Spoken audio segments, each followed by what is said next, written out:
Abdurrahman बाबा तिमुलपुरा शरीफ पेशावर में 13 रजबुल मुरज्जब को हज़रत अली रज़ी अल्लाह ताला अन्हो की विलादत बासादत के सिलसिले में एक पुरूह और पुरनूर प्रोग्राम अकीदत और एहतराम से मनाया गया। प्रोग्राम का एहतमाम तहरीक इश्क़ मुस्तफ़ा सल्लल्लाहु अलैहि वसल्लम के सरबराह पीर तरीक़त वरे बरी शरीयत पीर सैयद इनायत अली शाह बाचा अल मारूफ मोतियां वाले सरकार ने किया था। इस मौके पर खत्म ख्वाजगान भी हुआ।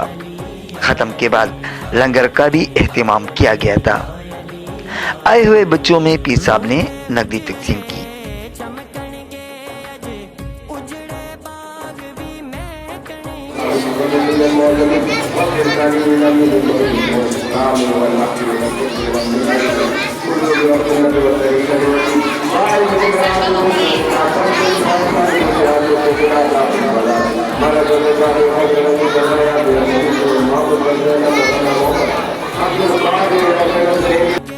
इस मौके पर हज़रत पीर सैयद इनायत अली शाह बाचा अल मारूफ मोतियां वाली सरकार ने मुल्क कौम की तरक्की और सरबलंदी के लिए खुसूसी दुआ की। नेमत सुभान, चमकनी टीवी।